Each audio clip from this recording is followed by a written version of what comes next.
Magandang hapon sa inyong lahat. Magandang hapon. Good afternoon. Pakibati naman ang katabi ng good afternoon. Sensya na kayo, medyo minamalat tayo ng konti, no?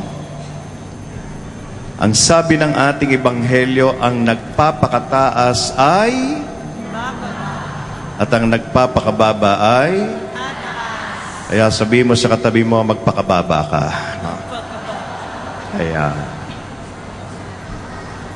hindi mahabang baba, magpakababa. No, ha? Bakit? Sapagkat sinasabi sa unang pagbasa, mga kapatid, na ang panalangin ng isang taong magpagpakumbaba tumatagos sa ulap. Ibig sabihin ng mga panalangin natin ngayon tatagos dito hanggang sa ulap, hanggang sa makarating sa kinauukulan. Ibig sabihin, in short, sasagutin ng Diyos ang panalangin ng isang taong mapagpakumbaba. Amen? Alam niyo mga kapatid, ano ba ang panalangin ng isang taong mapagpakumbaba? Bakit sinasagot ng Diyos yan? Okay. Number 1, ang isang taong mapagpakumbaba, pag humihingi siya sa Diyos, hindi niya iniisip na ito ay sabihin yung may karapatan siya, no? Sapagkat may mga taong kung humingi, akala mo may patago eh. Diba? Kung humingi, akala mo may karapatan. No? Parang may patago. Hindi ganon. Pagka kayo'y lumapit sa Diyos, dapat ang lapit mo ay yung ikaw ay parang hindi ka karapat dapat. Kaya kita mo sa banal na misa, Lord, I am not worthy to receive you.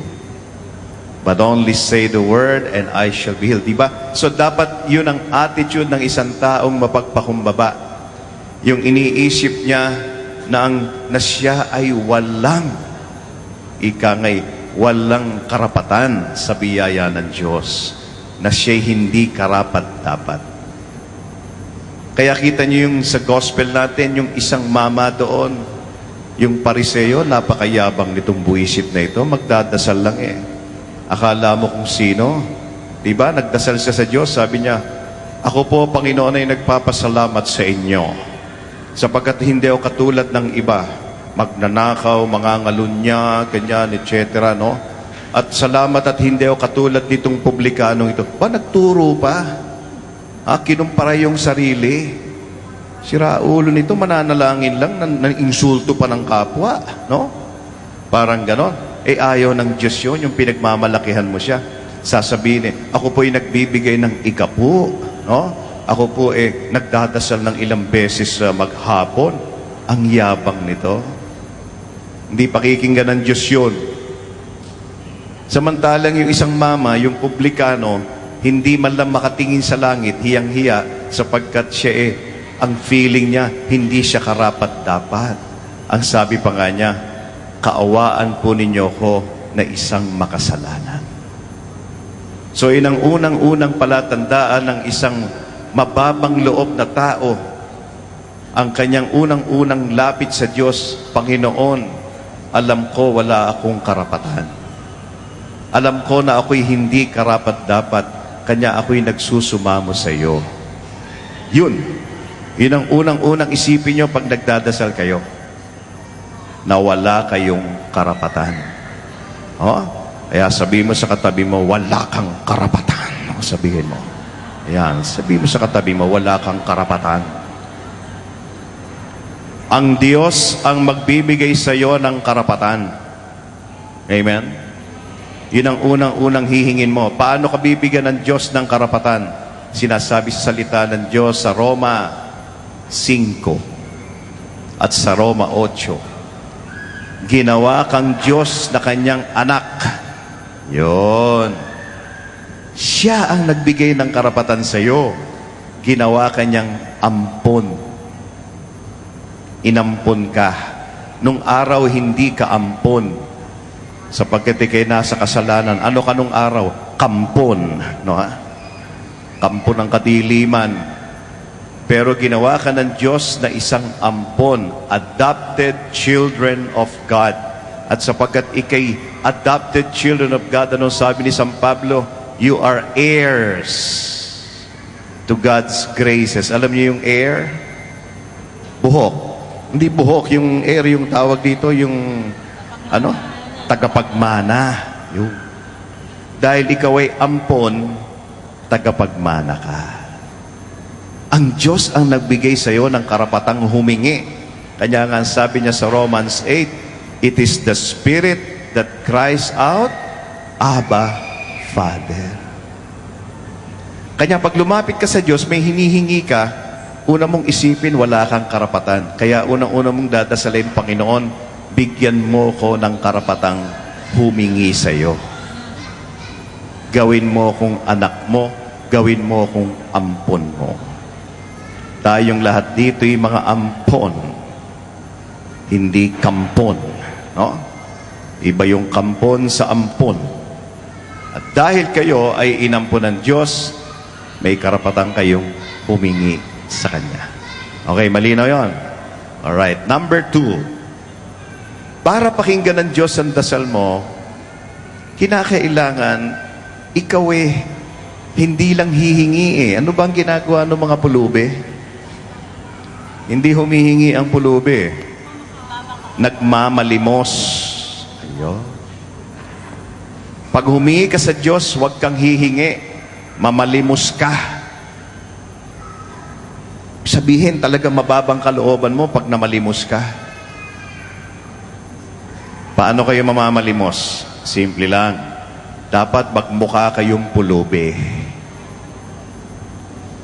Sabihin mo sa katabi mo, pulubi ka. No? Sabihin mo sa katabi mo, pulubi.